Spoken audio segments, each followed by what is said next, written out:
আমার বেগম, আমার মহলে আপনাকে স্বাগতম।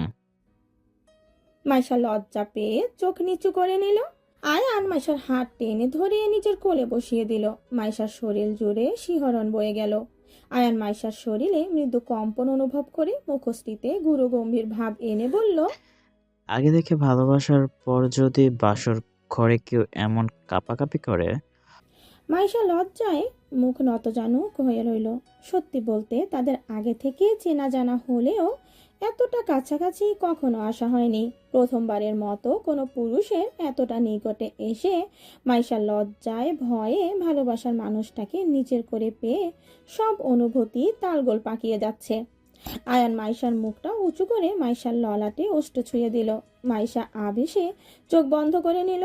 আয়ান সময় নিয়ে বউয়ের ললাটে ওষ্ঠ ঠেকিয়ে ছেড়ে মাইশার মুখশ্রীর দিকে তাকিয়ে মৃদু স্বরে জানতে চাইল। সময় চাই।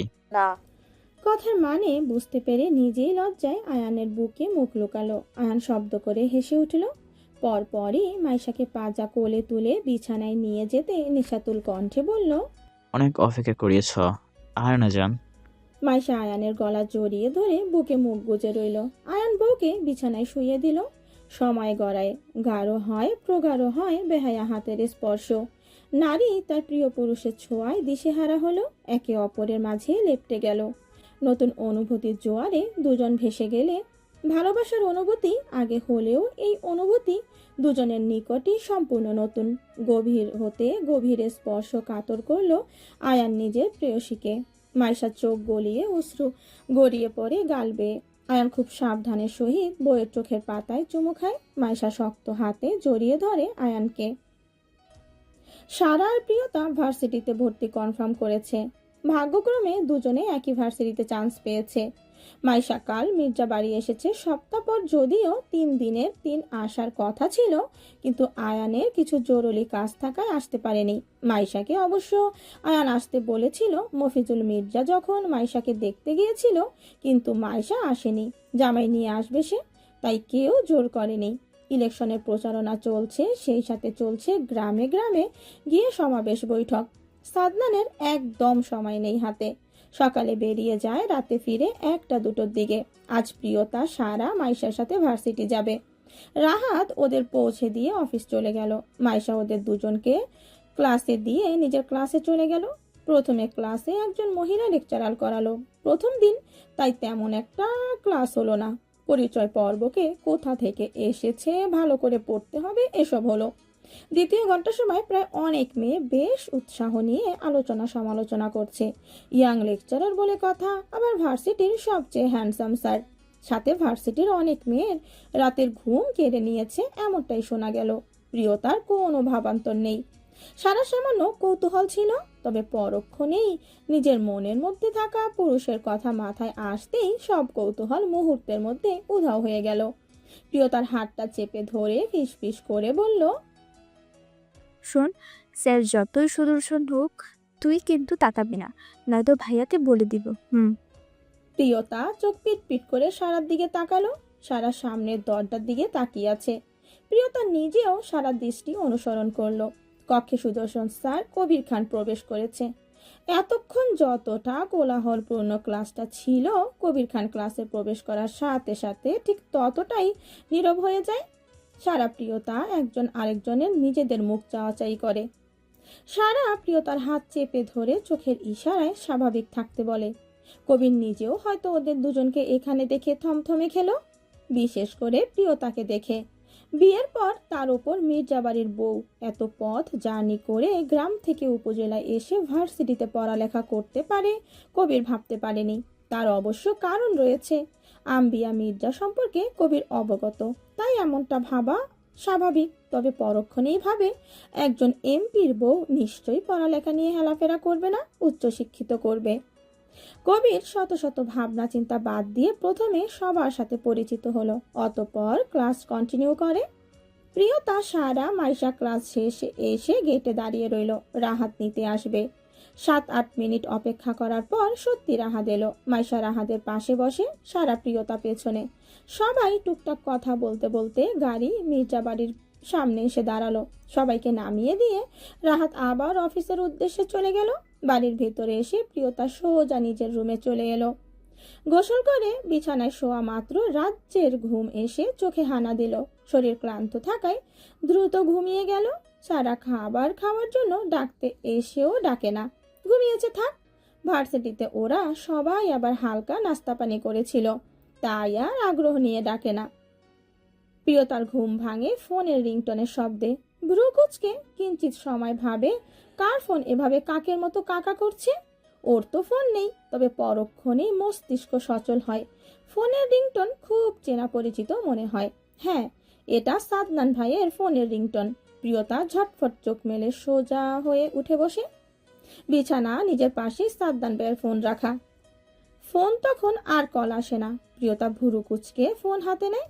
সাদনান ভাই চলে এসেছে এত তাড়াতাড়ি? কটা বাজে দেখার জন্য সাইড বাটন টিপে স্ক্রিনে আলো জ্বলতে একটা বাচ্চা মেয়ের শাড়ি পরা হাস্যোজ্জ্বল মুখ ভেসে ওঠে। প্রিয়তা অবাক, এতটাই অবাক যে নিজের বা হাতটা কখন নিজের অজান্তেই মুখের উপর চেপে ধরেছে সেদিকে ধ্যানই নেই। এটা তো সে। আজ থেকে আরও প্রায় 4 বছর আগে আয়নাকে সেদিন দেখতে গিয়েছিল মির্জাবাড়ির সবাই।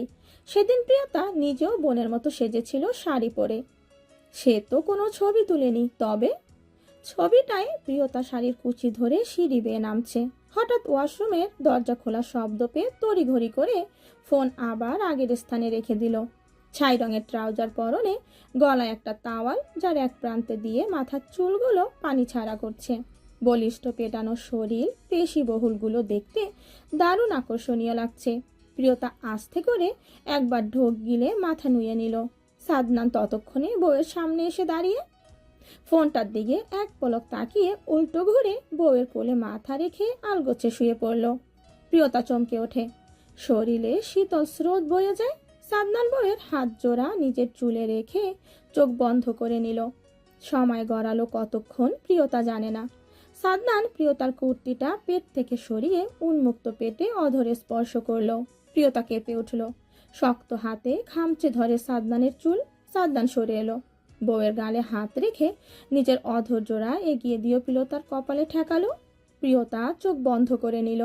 সাদনান নিজের গাল প্রিয়তার গালে ঘষে দিতে প্রিয়তা ভুরু কুচকে সাদনানের থেকে একটু দূরে সরে বসে গালে হাত বোলাতে বোলাতে বলল, ব্যথা পেয়েছি। সাদনানের চোখ ছোট ছোট হয়ে এলো। বউয়ের এই এক সমস্যা, রাতেও সাদনান প্রিয়তার গলায় মুখ গুজে ঘুমাতে পারে না। প্রিয়তা সুরসুরি লাগে, তাই দূরে থাকে। ক্লিন শেভ করে নেব। না, একদম না। তাহলে প্রিয়তা চুপ করে গেল। সাদনান প্রিয়তাকে টেনে আবার নিজের কাছে আনলো। প্রিয়তার গালে হাত রেখে বৃদ্ধা আঙ্গুল দিয়ে প্রিয়তার ঠোঁটের উপরে স্পর্শ করে আবদার করলো, একটা চুমু খাই। সেদিন না খেলেন? প্রিয়তা লজ্জা পেল, মাথা নিচু করে বলল। সাদনান গুরুগম্ভীর কণ্ঠে বলল, একদিন মাত্র, আর বউয়ের ঠোঁটে রোজ চুমু খেতে হয়। শুধু তুমি বাচ্চা বউ বলে ছেড়ে দিচ্ছি, এখন ঝটপট একটা চুমু খেয়ে ফেলো তো। এখন থেকে রোজ খেতে হবে, বউ বড় হচ্ছে। ছি, কি সব বলছেন? মুখে কিচ্ছু আটকায় না। সাদনানের কথা শুনে প্রিয়তার শরীর শিরশির অনুভূত হলো। একটু পিছিয়ে গিয়ে নাক মুখ কুচকে বলে উঠল। সাদনান মহা বিরক্ত হলো বউয়ের কথা শুনে। প্রিয়তার হাত ধরে টেনে নিজের কাছে নিয়ে এলো। বুকের সাথে সংঘর্ষ হলো প্রিয়তার দেহখানা। কেঁপে উঠল প্রিয়তা। সাদনান প্রিয়তার ছোট ছোট চুলগুলো কানের পিঠে গুজে দিতে দিতে বলল, আম ইয়োর হাজব্যান্ড, আটকানোর কি আছে? দাও দাও, বড় একটা লম্বা চুমু দাও। প্রিয়তা ছোটাছুটি করে, ছাড়াতে চায় সাদনানের শক্ত হাতের বাঁধন। সাদনান এ পর্যায়ে এসে বউকে আরো চেপে ধরল নিজের সাথে। প্রিয়তা দম বন্ধ হয়ে আসছে।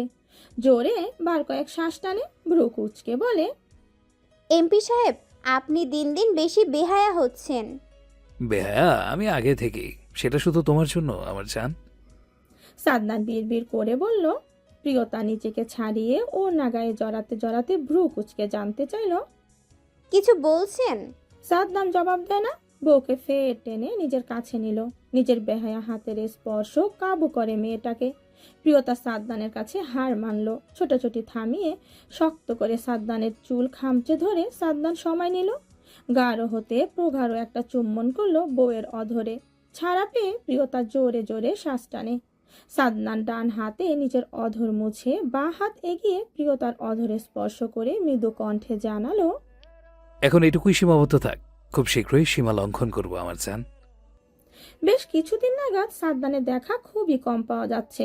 দুদিন বাদে ভোর, দেখা না পাওয়ারই কথা। সকাল সকালই আজ সাদনান বাড়ি থেকে বেরিয়েছে। এরপর আর লোকটার দেখা মিলেও নি। যদিও একবার ফোন করেছে দুপুরে খাবার খাওয়ার কড়া নির্দেশ দিয়ে। এখন বিকেল। প্রিয়তা দুপুরে খাবার খাওয়ার পর ঘুমিয়েছিল। হঠাৎই ঘুম ভেঙে যাওয়াতে ব্যালকনিতে এসে দাঁড়ালো। আজ সকাল থেকে বৃষ্টি হচ্ছে, সাথে বাতাস বইছে। প্রিয়তা হাত বাড়িয়ে বৃষ্টির ফোঁটাগুলো ছুঁয়ে দিচ্ছে। বেশ ভালোই লাগছে। প্রিয়তা নিজের দিকে একবার তাকালো। আজ দুপুরে গোসল করে শাড়ি পরেছে কালো রঙের, আয়নাও পরেছে, সাথে প্রিয়তাকেও পরিয়ে দিয়েছে। প্রিয়তা কিছু ভেবে সারা রুমের উদ্দেশ্যে হাঁটা ধরে। দরজায় কড়া নাড়তেই সারা ভেতর থেকে বলল, কে? দরজা খোলা আছে। প্রিয়তা দরজা ঠেলে ভেতরে প্রবেশ করে। সারা একটা বই হাতে বসে আছে, হয়তো কোনো উপন্যাসের বই হবে। প্রিয়তা সেদিকে নজর দিল না। যা মতলব নিয়ে এসেছে সেটা উগরে দিয়ে বলল, চল বৃষ্টি ভিজি, অনেক দিন ধরে ইচ্ছে করে। সারা অবাক হলো। বই বন্ধ করে বলল, মা জানতে পারলে দুজনকে আস্ত রাখবে না, আর দাদি আসরের আজানের পর কাউকে ছাদে যেতে বারণ করেছে। প্রিয়তা যতটা উচ্ছ্বসিত হয়ে কথাটা বলেছিল, সারার কথা শুনে ঠিক ততটাই মনক্ষুণ্ণ হলো। সারা প্রিয়তার মুখের দিকে তাকিয়ে মায়া হলো। বই পাশে রেখে উঠে দাঁড়িয়ে প্রিয়তার হাত ধরে টেনে ছাদের উদ্দেশ্যে হাঁটতে হাঁটতে বলল, চল, কেউ দেখার আগে চলে আসবো। প্রিয়তার আম্বিয়া মির্জার কথা মাথায় আসতেই সারাকে থামিয়ে দিয়ে বলল, থাক, দাদি জানতে পারলে আবার ঝামেলা করবে। প্রিয়তার কথা শুনল না সারা। টেনে নিয়ে ছাদে চলে এলো। মুহূর্তের মাঝে বৃষ্টির পানি দুজনকে ভিজিয়ে দিল। সারা প্রিয়তাকে টেনে নিয়ে ছাদের মাঝখানে গিয়ে দাঁড়ালো। বৃষ্টির ফোঁটা শরীরে পড়তেই প্রিয়তা ভুলে গেল। বাচ্চাদের মতো দুই বান্ধবী ইচ্ছে মতো ভিজল। বেশ অনেকটা সময় পর প্রিয়তা কাঁপতে কাঁপতে সারাকে বলল, সারা চল, আমার ঠান্ডা লাগছে। সারার হয়তো আরো কিছুক্ষণ থাকতে মন চাচ্ছিল, কিন্তু প্রিয়তার ফ্যাকাশে মুখের দিকে তাকিয়ে তড়িঘড়ি করে ছাদ থেকে নেমে এলো। প্রিয়তাকে ফ্রেশ হয়ে নিতে বলে নিজেও রুমে চলে গেল। সন্ধ্যায় সারা প্রিয়তার আর নিজের জন্য চা হাতে রুমে এলো। প্রিয়তা তখন কম্বল মুড়ি দিয়ে বিছানায় গুটি সুটি মেরে শুয়ে আছে। সারা চা রেখে প্রিয়তার পাশে বসে প্রিয়তার গালে হাত রেখেই চমকে উঠল। শরীর আগুনের ন্যায় গরম। সারা প্রিয়তাকে বার কয়েক ডাকলো। প্রিয়তা নিভু নিভু চোখে তাকিয়ে আবার চোখ বন্ধ করে নিল। সারা রুম থেকে বেরিয়ে গেল। ফিরে এলো মিনিট 2 মিনিটের মাথার সাথে সুফিয়া বেগম, সালেহা বেগম। সালেহা বেগম এসেই প্রিয়তার পাশে বসলো। সুফিয়া বেগম আর সারা মিলে বালতিতে করে পানি আনে, মাথায় দিয়ে অল্প খাবার খাইয়ে দিয়ে জ্বরে ওষুধ খাইয়ে দিল। জ্বর ছাড়লো ঘন্টাখানেক পর। তখন রাত 8টা। সবাই চলে গেল, শুধু সারা প্রিয়তার পাশে বসে রইল। রাত 10:30 নাগাদ সাদনান রুমে এলো। গায়ের পাঞ্জাবি ঘামে জপজপে। সারাকে নিজের রুমে আর প্রিয়তাকে শুয়ে থাকতে দেখে ভ্রু কুচকে এলো। চিন্তার ভাঁজ পড়ে কপালে। কিঞ্চিত পরিমাণ সময় ভ্রু কুচকে দরজায় দাঁড়িয়ে থেকে রুমে প্রবেশ করে। কাবার থেকে বাসায় পরিহিত পোশাক নামাতে নামাতে জিজ্ঞেস করলো, এত রাতে তুই বসে আছিস? ভাইয়া, প্রিয়ার জ্বর হয়েছে। সারা জানালো।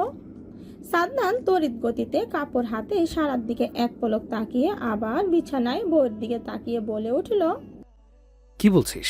সকালে ভালো ছিল, দুপুরে ফোন করলাম, তখন তো বলেনি। সন্ধ্যায় হয়েছে। তুই গিয়ে ঘুমিয়ে পড়, রাত অনেকটা হয়েছে। আচ্ছা। সারা চলে গেল। সাদনান দরজা বন্ধ করে ফ্রেশ হয়ে এলো। টাওয়াল ব্যালকনিতে মেলে দিয়ে বউয়ের কাছে এলো। প্রিয়তার গালে হাত দিয়ে দেখলো জ্বর বেশ ভালোই আছে। এর মধ্যে দরজায় কেউ কড়া নাড়ে। সাদনান দরজা খুলতেই সুফিয়া বেগম রুমে এলো, হাতে খাবারের ট্রে। উনি প্রিয়তাকে খাবার খাইয়ে দেওয়ার কথা জানালে সাদনান না করে দিল। রাত অনেকটা হয়েছে, নিজে করে নিবে বলে ছোট মাকে বুঝিয়ে সুজিয়ে ঘুমিয়ে যাওয়ার জন্য পাঠিয়ে দিল। সাদনান মগে করে পানি আনে, ছোট্ট টাওয়াল দিয়ে প্রিয়তার হাত মুখ মুছিয়ে দিল। প্রিয়তা নিভু নিভু চোখে তাকিয়ে শুধু কিছু বিড়বিড় করলো। সাদনান সে সব শুনতে পেল না, তবে বউ সব নালিশ যে নিজের নামে করছে সেটা ঠিক ঠাউর করতে পারে। মগ ওয়াশরুমে রেখে হাত মুখ ধুয়ে এলো, খাবার থালা হাতে প্রিয়তার সামনে বসলো। প্রিয়তা তখনও জ্বরের ঘোরে কিছু বলে যাচ্ছে। সাদনান প্রিয়তার মুখে এক হাত চেপে ধরে খাবার দিল। 2-3 বার দেওয়ার পর হলো আসল কাহিনী। গড় করে প্রিয়তা বমি করলো, যার সবটাই সাদনানের কাপড়ের উপর পড়লো। নিজের জামা কাপড় সাথে সাদনানেরটাও নষ্ট করলো। সাদনান অসহায় চোখে বোর দিকে এক পলক তাকিয়ে আবার নিজের দিকে তাকালো। প্রিয়তা বাচ্চাদের মতো করে মুখে হাত চেপে বসে আছে। সাদনান ফোঁস করে দম ছাড়ে। খাবার থালা সেন্টার টেবিলে রেখে প্রিয়তাকে নিয়ে ওয়াশরুমে গেল। প্রিয়তার শরীরের গরম উষ্ণতা সাদনানের শরীরে শিহরণ তৈরি হলো। জামার চেন খুলতে গিয়ে সাদনান বুঝতে পারলো এই কাজটা করতে যাচ্ছে সেটা তার জন্য সহজ হবে না, কিন্তু করতে হবে। কিচ্ছু করার নেই। ভালোবাসার মানুষ, সাথে বউ, পুরুষত্ব ঠিকই জেগে উঠেছে। নিজের ভেতর উত্তেজনাকে চেপে রেখে এক টানে প্রিয়তার গায়ের জামা খুলে নিল। প্রিয়তা অর্ধনগ্ন শরীরের দিকে তাকিয়ে তৎক্ষণাৎ সাদনান চোখ বন্ধ করে নিল। প্রিয়তা নিজেও লজ্জায় স্বামীর ছোঁয়ায় আড়ষ্ট, তবে শরীরে বিন্দু পরিমাণ শক্তি অনুভব করে না। কাজটা নিজে একা করা সম্ভব নয়। মাথা নিচু করে রইল। সাদনান পাশ থেকে তাওয়াল নিয়ে প্রিয়তার গায়ে পেঁচিয়ে দিল। প্রিয়তার জামাটা ধুয়ে নিয়ে প্রিয়তার গা মুছিয়ে দিল। সব কাজ শেষ। সাদনানের যেন বিশ্বযুদ্ধ জয় হওয়ার মতো অনুভূত হলো। তবে ভেতরে ভেতরে ঠিকই বউয়ের এমনতর অবস্থা, নিজের পুরুষালী সত্তা বারবার তাকে বউয়ের প্রতি আকৃষ্ট করছে। সাদনান প্রিয়তাকে ওয়াশরুম থেকে টেনে বিছানায় বসিয়ে দিয়ে বলল,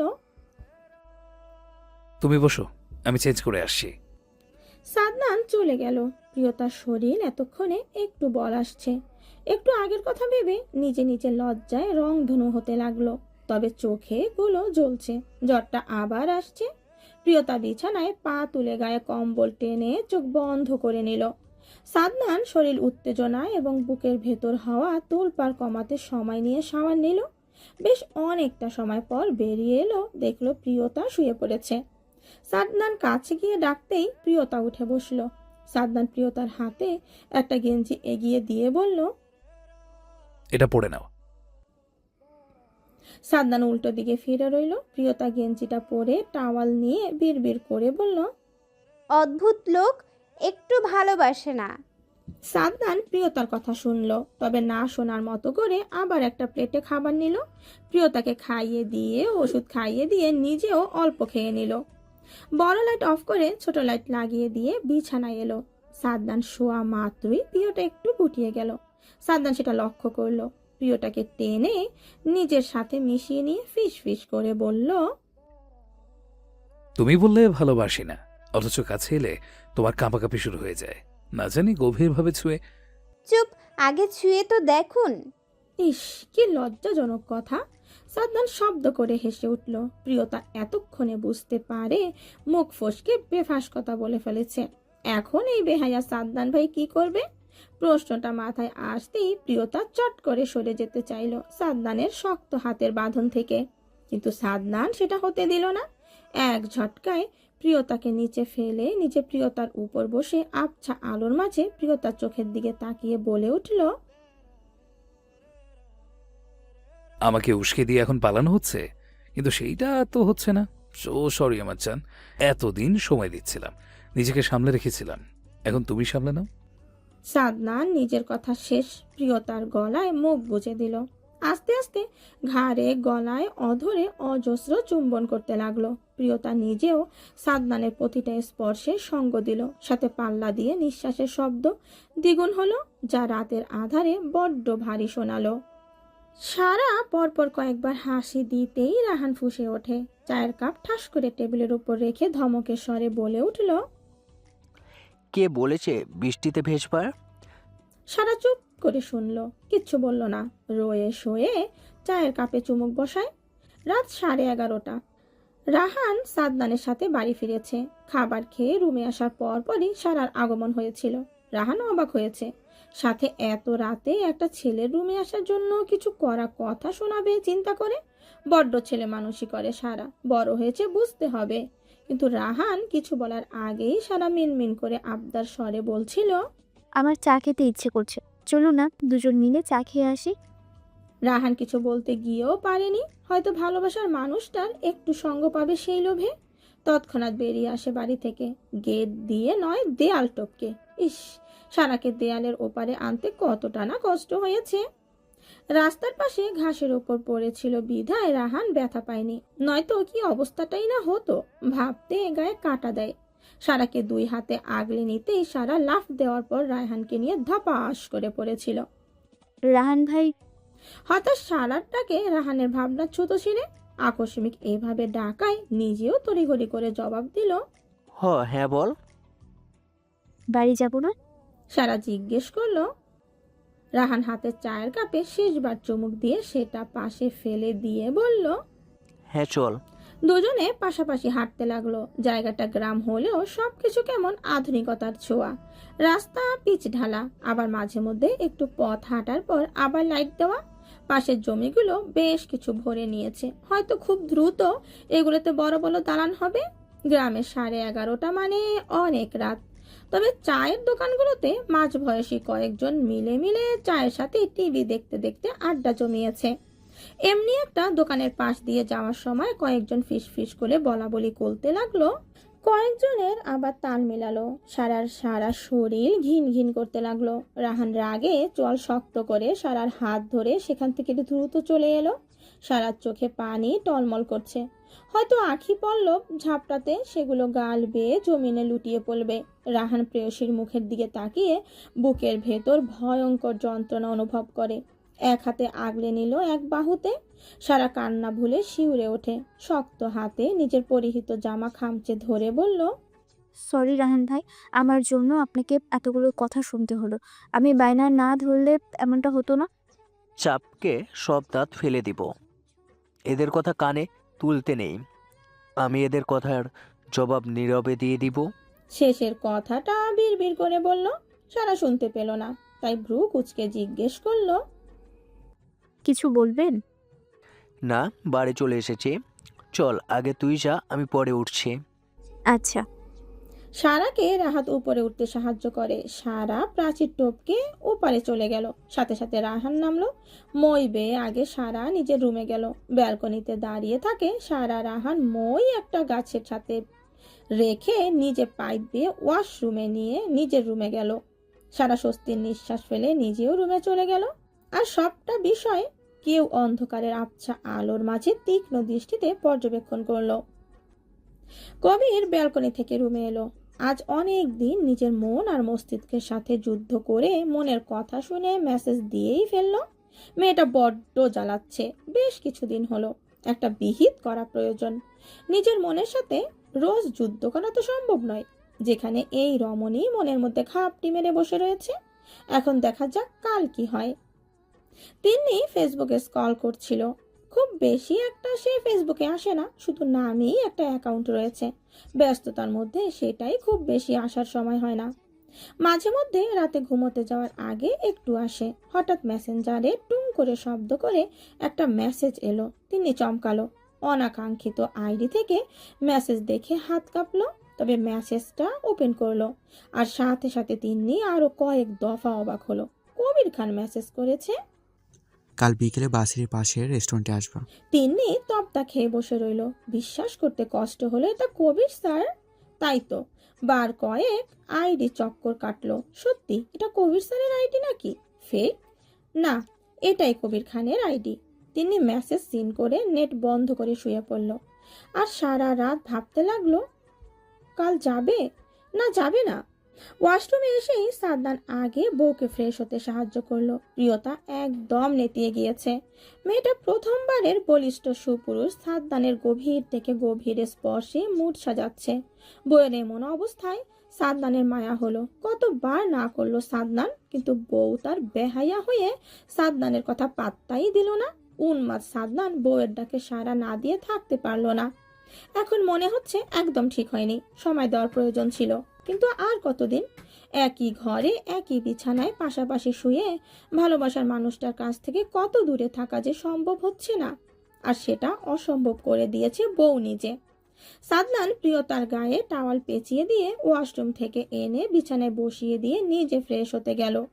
প্রিয়তা সাদনান যাওয়ার পর নিজে গিয়ে ড্রেস চেঞ্জ করে নিল, সাদনানের জন্য কাপড় নামিয়ে রাখে। অতঃপর জায়নামাজ বিছিয়ে সাদনান ওয়াশরুম থেকে বেরিয়ে আসার অপেক্ষা করতে লাগলো। সাদনান খুব দ্রুত বেরিয়ে এলো।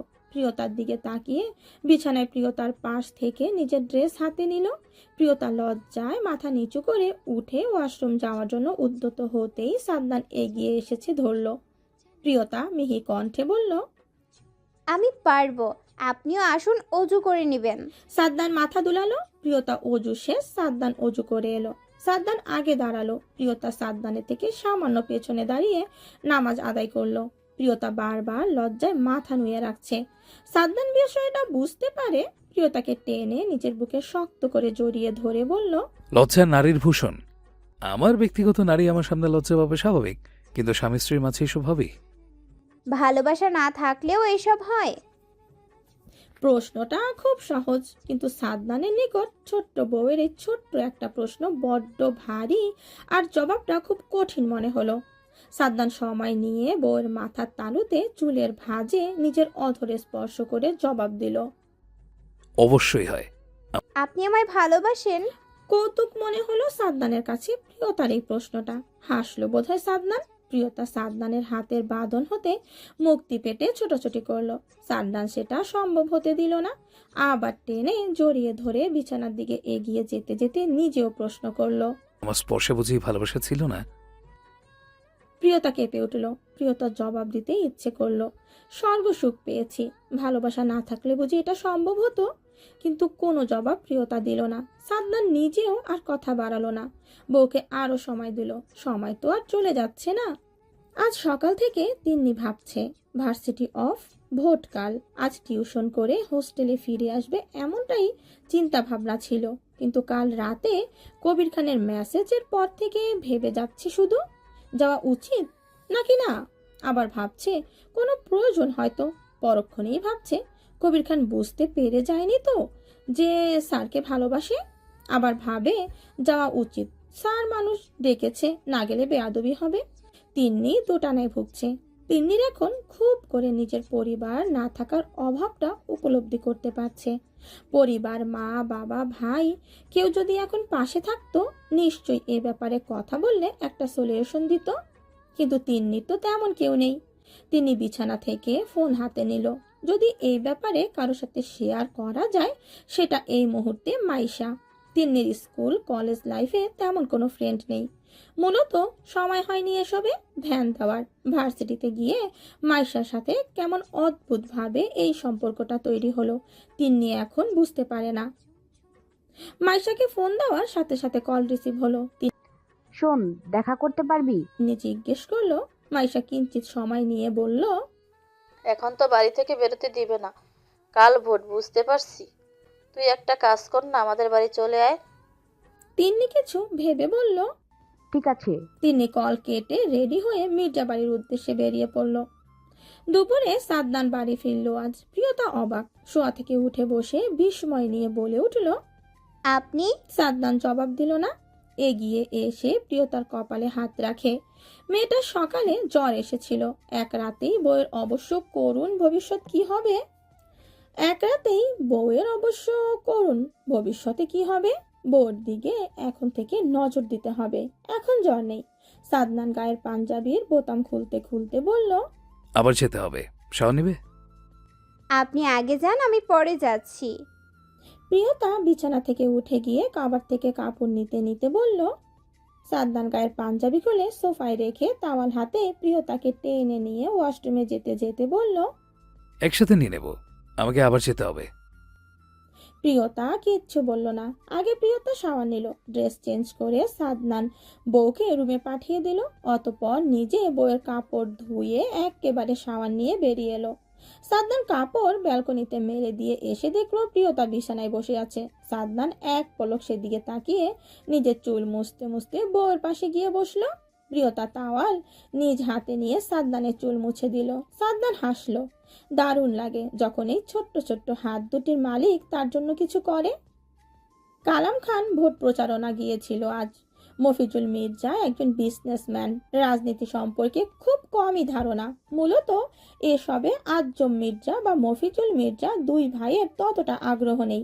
তাই তো বাবা এত বড় নেতা হওয়ার পরেও দুই ভাই বাবার ব্যবসায় হাত লাগালেও রাজনীতি নিয়ে কারো কোনো মাথা ব্যথা নেই।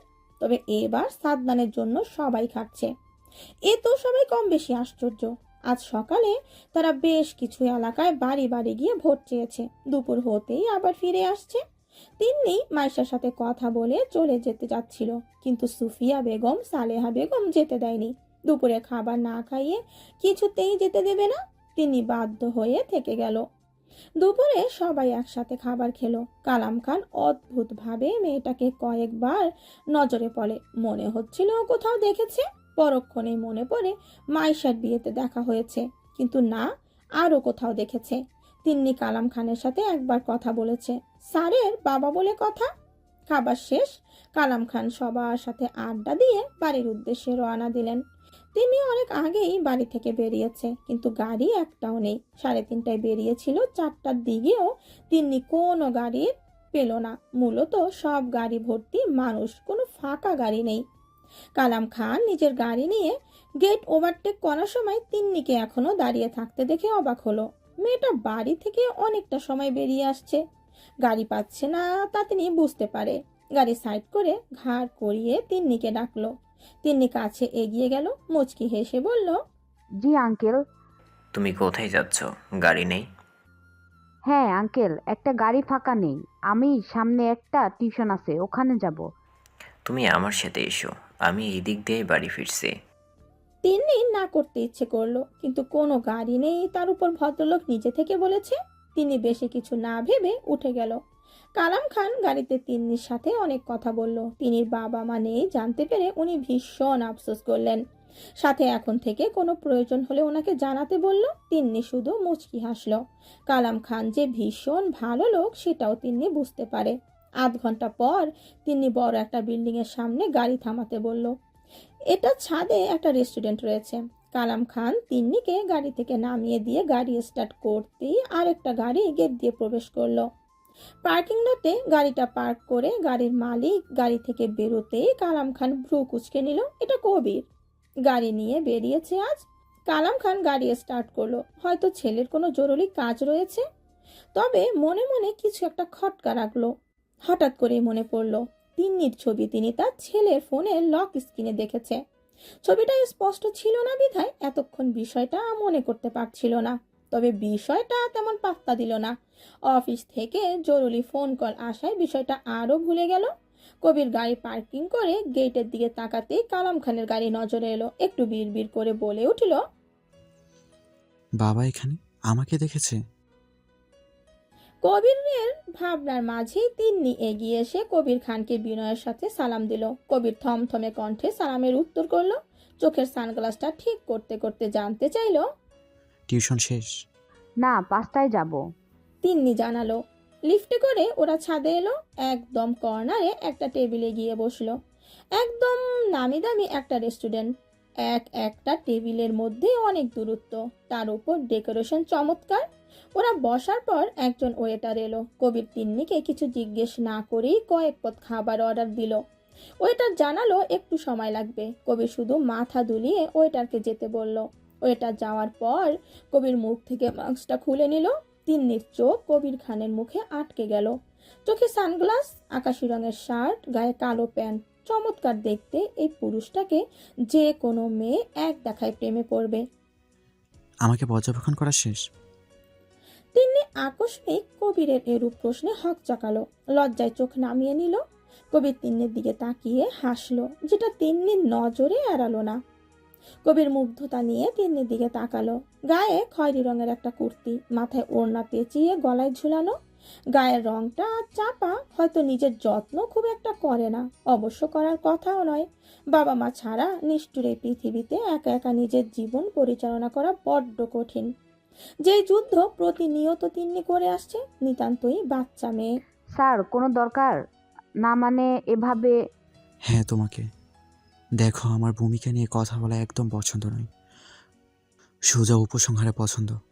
সোজা সাপটা বলতে গেলে আমি তোমায় ভালোবাসি, বিয়ে করতে চাই। আমি চাইলে বাবাকে দিয়ে তোমাকে প্রস্তাব পাঠাতে পারতাম, কিন্তু ওই যে বললাম, ভূমিকা আমার একদম পছন্দ নয়। তাই আমার মনে হলো আগে তোমার সাথে কথা বলে তোমার মতামত জানা প্রয়োজন। অযথা জল ঘোলা না করে আমাদের মধ্যে আগে এটা নিয়ে কথা বলে ক্লিয়ার হওয়া উচিত। তিন্নি স্তব্ধ। কোশমিন কালেও তিন্নি ভাবতে পারেনি কবির এমন কিছু বলার জন্য ওকে এখানে ডেকে পাঠিয়েছে। না চাইতেও তিন্নির চোখ বেয়ে অশ্রু গড়িয়ে পড়ল। কবির হক চকালো, উঠে এসে তিন্নির পাশে বসে অস্থির কণ্ঠে বলল, দেখো, তোমায় কেউ জোর করবে না, তুমি সময় নাও যতটা লাগে, কিন্তু সময় শেষ, উত্তরটা আমি পজিটিভ চাই। কবির খানের পুরো কথা না শুনেই তিন্নি মলিন কণ্ঠে বলল, স্যার, আমার পরিবার নেই, রূপগুণ কোনো দিক থেকেই আহামরি নেই, কিছুই নেই। আমার থেকে ভালো কাউকে ডিজার্ভ করেন আপনি। হয়তো আবেগের বশে এইসব বলছেন এখন। যখন কোনো সমস্যায় পড়লে আমার দিক থেকে পারিবারিক কোনো সহায়তা পাবেন না, তখন আপনার হয়তো মনে হবে আবেগের বশে জীবনের সবচেয়ে বড় ভুলটা আপনি করেছেন। তিন্নির কথায় কবির চোয়াল শক্ত করে নিল। মেয়েটা কি সব উদ্ভট কথাবার্তা বলছে বুঝতে পারছে? পারিবারিক সহায়তা বলতে যে আর্থিক সাহায্যের কথা বলছে সেটাও বুঝতে পারে কবির।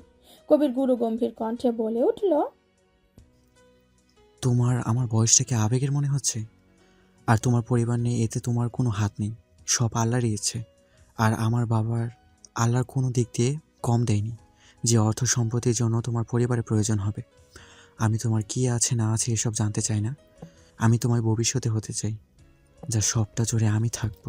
মির্জা বাড়ির সবাই ভোট কেন্দ্রে গিয়েছে। প্রিয়তা এই প্রথম ভোট দিয়েছে, তাও আবার নিজের ব্যক্তিগত মানুষটাকে।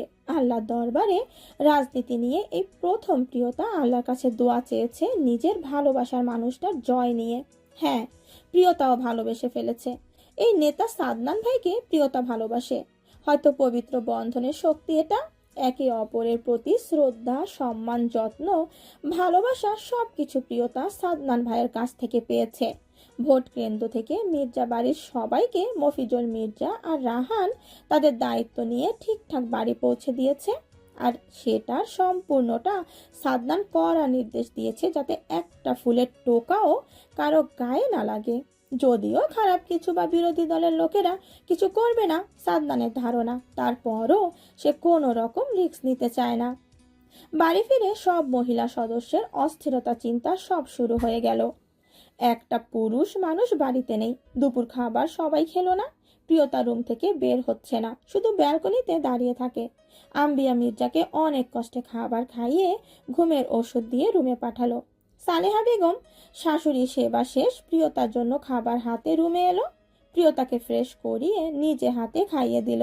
প্রিয়তা খাবার শেষে সালেহা বেগমের কোলে মাথা রেখে শুয়ে ভীতু স্বরে বলল, মা, আমার ভয় হচ্ছে, কোনো অঘটন হবে না তো? কিচ্ছু হবে না, তুই ঘুমা। সালেহা বেগম প্রিয়তাকে সান্ত্বনার বাণী শোনালেও নিজে ভয় পাচ্ছে। না চাইতেও কত রকম চিন্তা মাথায় এসে ভর করছে। বারবার মনে হচ্ছে কিছু একটা বিপদ আসতে চলেছে। সালেহা বেগম প্রিয়তার মুখের দিক তাকালো। মেয়েটার মুখটা চিন্তায় শুকিয়ে একটুকুনি হয়ে গিয়েছে। প্রিয়তা ঘুমিয়ে পড়েছে, তাই তিনি প্রিয়তাকে বিছানায় বালিশে শুইয়ে দিয়ে রুমের দরজাটা চাপিয়ে লাইট অফ করে দিয়ে গেল। ভোট গণনার প্রতিটা কেন্দ্রে সাদনান এগিয়ে আছে। সাদনান নিজেও উপজেলা পরিষদ ভবনে বসে আছে। ঘোষণা খুব শিগগিরই দেয়া হবে। টিভি স্ক্রিনে এমন একটা খবরই ভেসে রয়েছে, সুস্থভাবে ভোট হয়েছে, কোনো দুর্নীতি করতে পারেনি এবার। পাবলিক নিজের ভোটে এবার নিজেরা দিয়েছে। রাত তখন 8টা। সাদনান স্বাভাবিক, তার পাশেই বসে রয়েছে জাফর মির্জা আর সাদনানের বাপ চাচা। অপর পাশে বিরোধী দলের প্রাক্তন এমপি, চোখে মুখে হিংস্রতা। সবার অপেক্ষায় অবসান ঘটিয়ে ভোট গণনা শেষ ঘোষণা দেওয়া হলো। বিপরীত প্রার্থীর চেয়ে দ্বিগুণ ভোট বেশি পেয়ে মির্জা সাদনান শাহরিয়ার জয়লাভ করেছে। খবরটা টিভি স্ক্রিনে দেখা মাত্র মির্জা বাড়িতে মহিলারা সবাই ভীষণ খুশি হয়। প্রিয়তা খুশি। আম্বিয়া মির্জা প্রিয়তাকে ডেকে হাসি খুশি মুখে বলল, সবাই অবাক, তবে খুশির মধ্যে এমন ভালো মুহূর্তে খুশিটাকে দ্বিগুণ করে দিল। প্রিয়তা লজ্জা পেল, লিভিং রুম থেকে রুমে চলে এলো। তবে ভয় এখনো কাটেনি। যতক্ষণ না সাদনান ভাই ঠিকঠাক বাড়ি ফিরছে ততক্ষণে প্রিয়তা শান্তি পাচ্ছে না।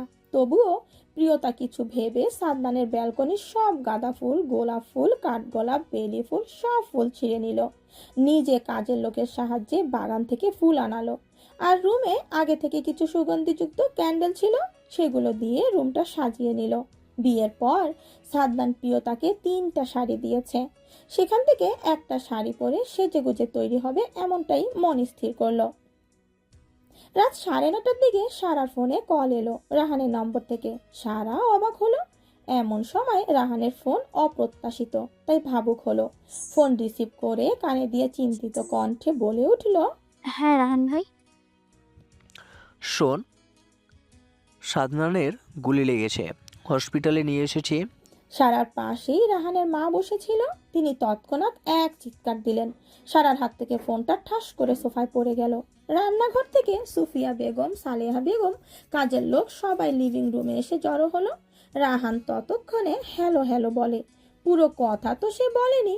ফোনের এপাশ হতে কোনো জবাব পাওয়া যাচ্ছে না, শুধু শোরগোল আর আওয়াজ আসছে, তাই ফোন কেটে দিল। সারা কি বলবে কিচ্ছু বুঝতে পারছে না। রাহানের মা ততক্ষণে কথাখানা সবাইকে বলে দিয়েছে। সবাই ছুটলো বাড়ির বাইরে। সদর দরজার কাছে যাওয়া মাত্র রাহানের বাবা বাড়ির ভিতর প্রবেশ করলো। মূলত তিনি খবর পাওয়া মাত্র চলে এসেছে। ভাইজান, ভাইজান, আমার ছেলে। সালেহা বেগম ভীতু স্বরে বলে উঠল। সুফিয়া বেগম যাকে আগলে রেখেছে। রফিক আহমেদ আশ্বাস দিয়ে বলল, ভাবি ভয় পাবেন না, সাদনান ঠিক আছে, গুলি হাতের বাহুতে লেগেছে, আর সাথে সাথে হসপিটাল নিয়ে যাওয়ার জন্য রক্তক্ষরণ বেশি হয়নি। আমি যাব। সুফিয়া বেগম, অনামিকা বেগম, সারা, মাইশা সবাই যাবে বলে জানালো। রফিক আহমেদ নিজের স্ত্রীর দিকে তাকিয়ে বলল, তুমি বাড়িতে থেকে যাও ওদেরকে নিয়ে। আম্মা বাড়িতে, আর প্রিয়তা তো জানে না এসব। কি জানার কথা বলছেন বাবাই? অনাকাঙ্ক্ষিতভাবে এখন প্রিয়তার উপস্থিতি সবাই ভরকালো। প্রিয়তা সবাইকে সদর দরজায় দাঁড়ানো দেখে ভ্রু কুঁচকে নিল। এগিয়ে এসে বিনয়ের সাথে জিজ্ঞেস করলো, কিছু কি হয়েছে? সবাইকে চিন্তিত দেখাচ্ছে। প্রিয়তার কোনো প্রশ্নের জবাব কেউ দিল না। কি বলবে? সারা চোখ ফুলে আছে। সালেহা বেগমের চোখে পানি। একে একে প্রিয়তা সবার দিকে তাকিয়ে হঠাৎ অস্থির হয়ে উঠল। প্রিয়তা সারাকে অস্থির আর ভীতু স্বরে জিজ্ঞেস করলো, কি হয়েছে সারা? সবাই কান্না করছে কেন? কি হলো বলো? সালেহা বেগম ততক্ষণে আরো জোরে কেঁদে দিয়েছে।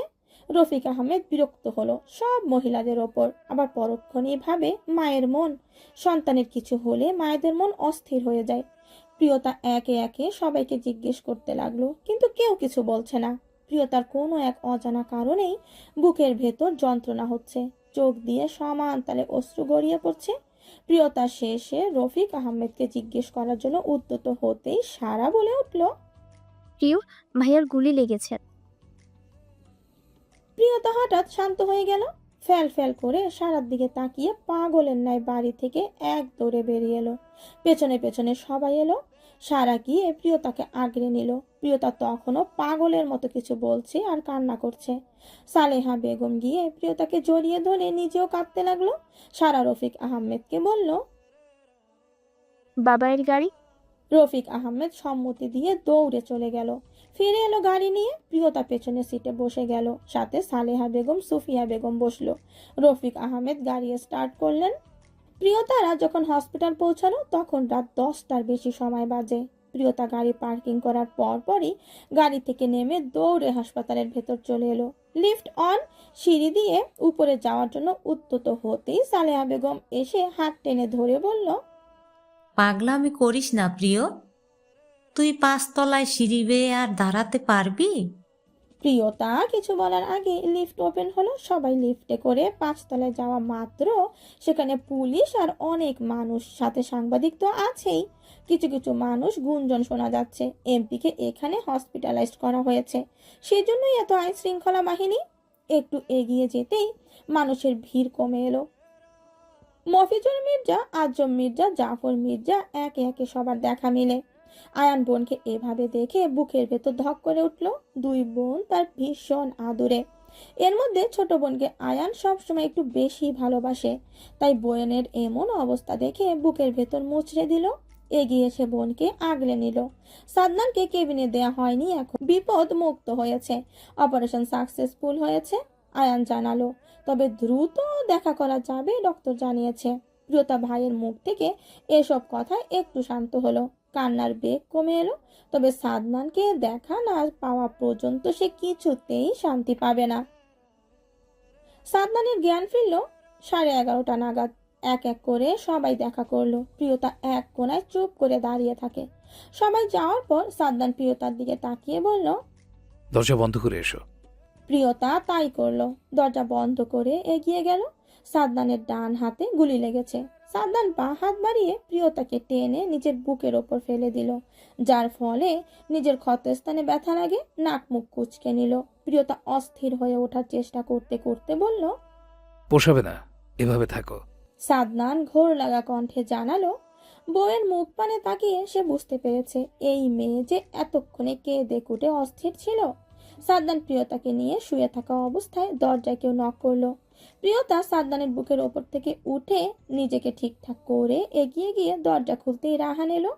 রাহান ফোন সাদনানের দিকে এগিয়ে দিয়ে বলল, তোর কথা মতো কাজ হয়ে গিয়েছে। সাদনান রহস্যময় হাসি হাসলো। প্রিয়তা ড্যাব ড্যাব করে দুজনের দিকে তাকিয়ে রইল। কি নিয়ে কথা বলছে? ফোনের স্ক্রিনে কি রয়েছে এমন যে সাদনান ভাই এমন অদ্ভুত হাসি হাসলো? প্রিয়তার ভাবনার মাঝেই সাদনান রাহানকে বলে উঠল, গুড জব, আমি এর সাথে সাক্ষাৎ সেরে নেব। তোমার ফোনের ওয়ালপেপারে কোন মেয়ের পিকচার ওটা? কালাম খানের প্রশ্নে চমকালো কবির। তড়িৎ গতিতে মাথা ঘুরিয়ে বাবার দিকে তাকালো। কবির খাবার চাবাচ্ছিল, কিন্তু খাবার মুখে অনাকাঙ্ক্ষিত প্রশ্নে অপ্রস্তুত হলো। খাবার মুখেরটা না চিবিয়ে গিলে নিল। পানি খেয়ে নিজেকে স্বাভাবিক করলো। কামাল খান ছেলের দিকে তীক্ষ্ণ দৃষ্টিতে তাকিয়ে ছেলের কর্মকাণ্ড পর্যবেক্ষণ করছে। কবির বাবার দৃষ্টির দিকে তাকিয়ে থমথমো খেলো। বাবার কাছ থেকে কিছু আর গোপন করা যে সম্ভব নয় বুঝতে অসুবিধা হয় না। তবে কবির খুব শিগগিরই তিন্নির ব্যাপারে বাবার সাথে কথা বলতো, এমনটাই মনস্থির করেছিল। তবে বাবা যে নিজ থেকে ছেলের পেছনে গোয়েন্দাগিরি করছে সেটা কে জানতো? কবির নিজেকে ধাতস্থ করে সময় নিয়ে সোজাসাপটা জবাব দিল, ওর নাম তিন্নি, তুমি চেনো, চেয়ারম্যান সাহেবের বড় নাতনির বিয়েতে এসেছিল। হ্যাঁ, তুমি সেদিন দেখা করলে, আর আমি বাবা হয়ে ছেলের গার্লফ্রেন্ডকে ছেলের সাথে দেখা করার জন্য সাহায্য করলাম। অকপটে কথাগুলো বলল কালাম খান। কবির কুশমিন কালেও ভাবতে পারেনি তার বাবা এমন কিছু দেখেছে আর এসব বলবে। তবে কবির এমনভাবে বসে মুখে খাবার নিল যে এসব স্বাভাবিক, কোনো সিরিয়াস কথা নয়। কালাম খান ছেলের এমন নির্বিকার ভঙ্গিতে থাকতে দেখে মনে মনে ছেলেকে নির্লজ্জ উপাধি দিল। অবশ্য ছেলের কি দোষ, উনি নিজেই তো এমন কথা বলল। তবে দৃষ্টি আগের নাই রেখেই প্রশ্ন করল, তা কিছু কি আছে, নাকি আগের মতোই মেয়ে দেখলে 10 হাত ডিস্টেন্স বজায় রাখো? না, বিয়ে করব, তোমার সাথে দেখা করাতাম। আর হ্যাঁ, ওর কিন্তু পরিবার। সব জানি। তা কবে নিয়ে যাচ্ছ? আমরা না, ওকে আসতে বলবো। তোমার ইচ্ছে। আর হ্যাঁ, যত দ্রুত সম্ভব বিয়ে করো। নিজের হাতে রান্না খেতে খেতে খাবারের আর স্বাদ পাচ্ছি না। কালাম খানের কথায় কবির ড্যাব ড্যাব করে বাবার দিকে তাকিয়ে রইল। এর একটাই কারণ, আজ রাতের রান্না কবির করেছে। তাহলে বাবার এমন কথার অর্থ কি? বাবা রান্না তো মাঝে মধ্যে আমিও করি, তাছাড়া কাজের খেলা তো রান্না করে দিতে বলে, তুমি তো রাজি না। ওসব তুমি বুঝবে না। শহরের খালার হাতের রান্না আর ঘরের বউয়ের হাতের রান্নার মাঝে আকাশ পাতাল তফাৎ। কবির মাথা নাড়ে। সত্যি, শহরে কাজের খালাদের রান্না একদম স্বাদ নয়। কেমনে তাড়াহুড়ো করে রান্না করে, ভালো করে কিছু পরিষ্কার করে না, চাল ধুয়ে ভাত রান্না করে না, ডাল রান্না করলে মনে হয় পানি এর চেয়ে ভালো। কবির দীর্ঘশ্বাস ফেলে। সে হোস্টেল থাকলে ভীষণ কষ্ট হতো এরকম রান্না খেতে, কিন্তু এখন সয়ে গেছে, সব খেতে পারে। তাই মাঝে মধ্যে ভুলে যায় বাবা এসব খেতে পারে না। কবিরের মা এক গভীর রোগে মারা যাওয়ার পর কালাম খান আর বিয়ে করেনি। কবির তখন 9-এ পড়তো। দুজন ভালোবেসে পালিয়ে বিয়ে করেছিল বিধায় কোনো আত্মীয় স্বজন পরিবার কেউ কোনো খোঁজ নিত না।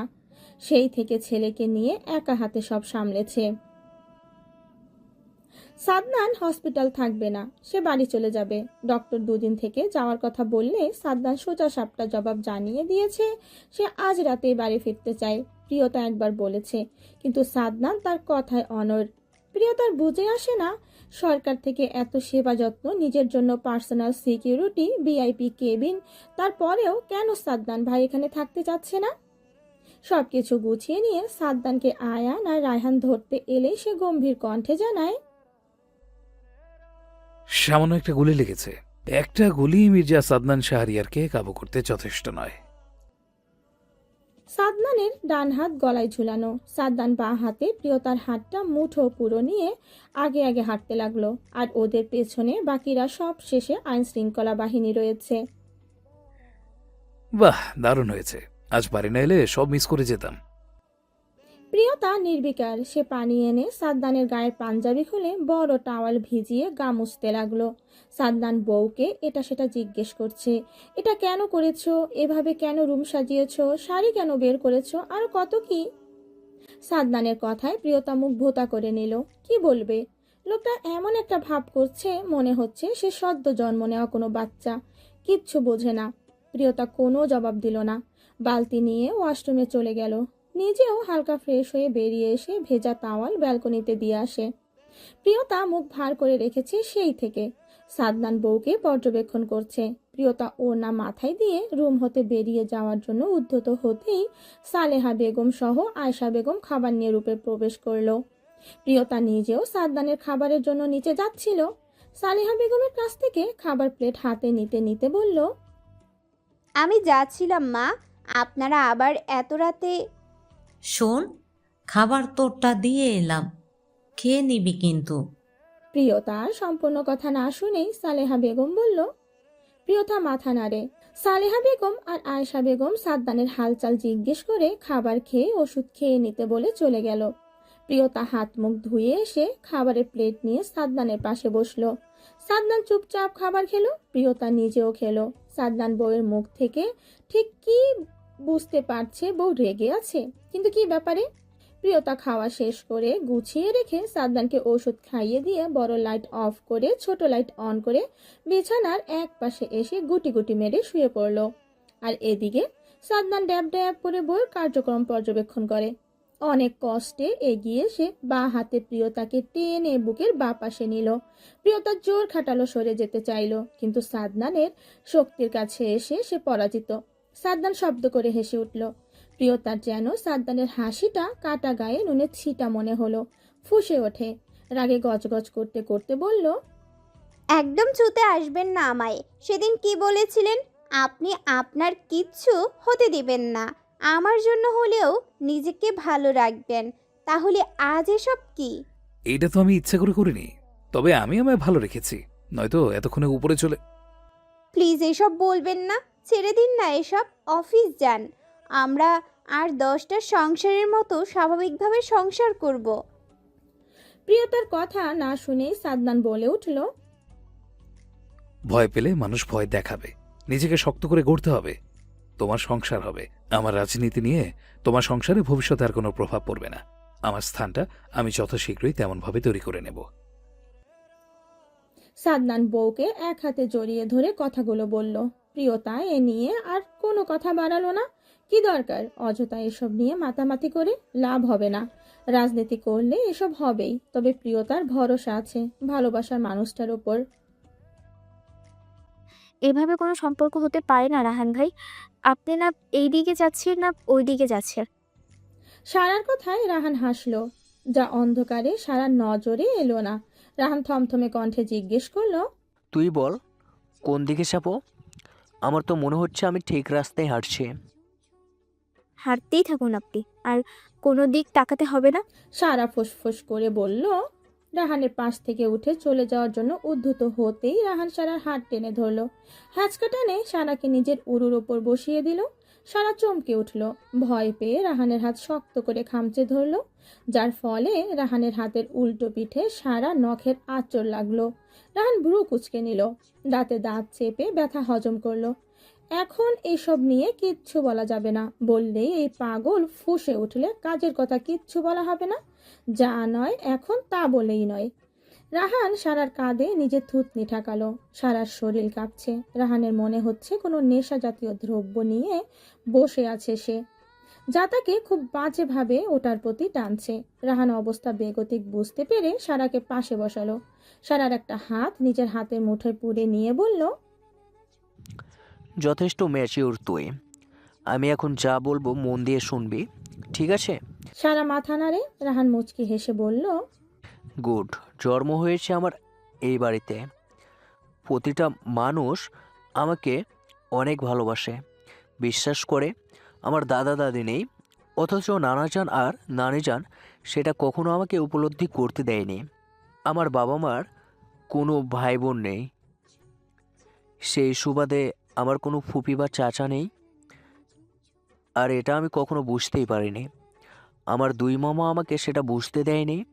মামিরা কখনো আমায় তোদের থেকে ভিন্ন নজরে দেখেনি, বরং তোদের চেয়ে বেশি প্রায়োরিটি দেয় আমাকে।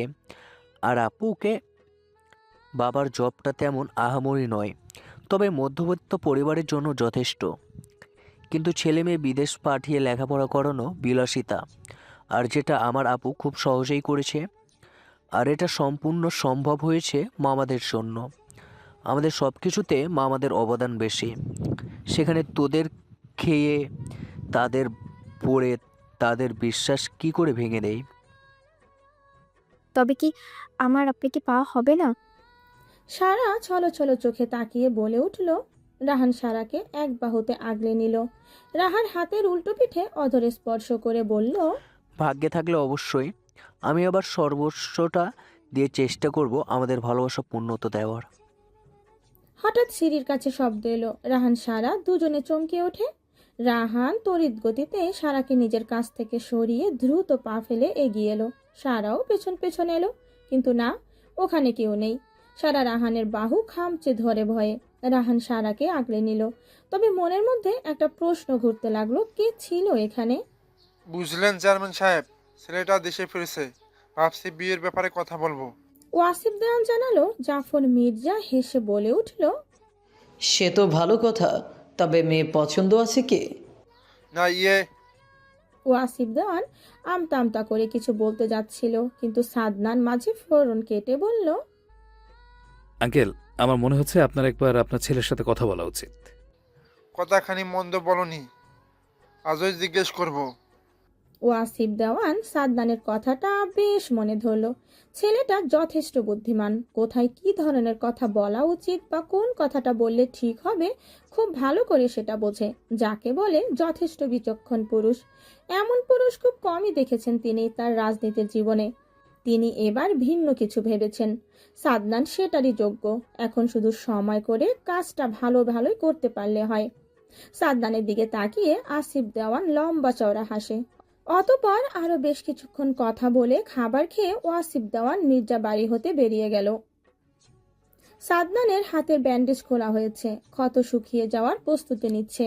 তবে এখন হাত নড়াচড়া করা নিষেধ। আজ 15 দিনের বেশি সময় হয় সাদনান বাড়ি থেকে বেরোতে পারে না। বাসায় বসে সব মিটিং, আলোচনা, সমালোচনা সবাইকে বাড়িতে ডেকে করতে হয়। ডান হাতে গুলি লেগেছে বিধায় খাবার নিজের হাতে খেতে পারে না, প্রিয়তাই খাইয়ে দেয়। আবার মাঝে মাঝে সালেহা বেগম, আয়শা বেগম, সুফিয়া বেগম সবাই খাইয়ে দেয়। মা, চাচি, ফুপি সাদনানের ভীষণ ভালো। সবাই বেশ মিলেমিশে সেবা যত্ন করছে। এখন 9টা বাজে, 10:30টার দিকে একটা মিটিং রয়েছে। দলের কিছু লোক আসবে। নিচে সিঁড়ি কোঠার কাছে বড় একটা কক্ষ রয়েছে, যেটায় সব সময় এই রাজনীতির কাজ আছে, সেখানেই সব হয়। সাদনানের খাবার খাওয়া শেষ। সালেহা বেগম সব গুছিয়ে নিয়ে চলে গেল। প্রিয়তা সাদনানের গা থেকে কালো শার্টটা খুলে নিল। হাতে গুলি লেগেছে পর টি শার্ট পরাটা সম্ভব নয়, তাই শার্ট গায়ে দেয় সাদনান। প্রিয়তা কাবার থেকে পাঞ্জাবি এনে সাদনানকে পরিয়ে দিল। হাত কাঁপছে। এসি অন থাকা সত্ত্বেও প্রিয়তার গলা, ঘাড়, নাকের ডগা ঘেমে নেয় একাকার অবস্থা। সাদনান হাসলো। প্রিয়তা ভুরু কুঁচকে সাদনানের দিকে তাকিয়ে জিজ্ঞেস করলো, হাসছেন কেন? সাদনান উঠে দাঁড়ালো। বাঁ হাতে প্রিয়তার কোমরে রেখে আচমকাই প্রিয়তাকে নিজের সাথে মিশিয়ে নিল। প্রিয়তা কেঁপে উঠল। তবে সাদনানের বুকের ওপর 2 হাত রাখে। সাদনানের চোখের দিকে তাকিয়ে লজ্জা পায়, মাথা নিচু করে নেয়।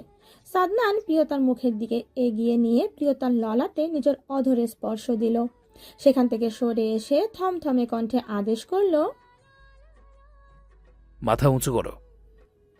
হঠাৎ সাদনানের থমথমে কণ্ঠ শুনে অবাক হলো। মাথা উঁচু করে অবাক দৃষ্টিতে তাকাতেই সাদনান নিজের উদ্দেশ্য সফল করলো। বউয়ের অধর নিজের অধরে চেপে ধরলো। প্রিয়তা হঠাৎ অনাকাঙ্ক্ষিত স্পর্শে একটু অপ্রস্তুত হলো, তবে সামনের পুরুষটার করা অধরে স্পর্শে নিজেকে সামলাতে হিমশিম খেলো। শক্ত হাতে সাদনানের বুকের কাছের পাঞ্জাবি খামচে ধরলো।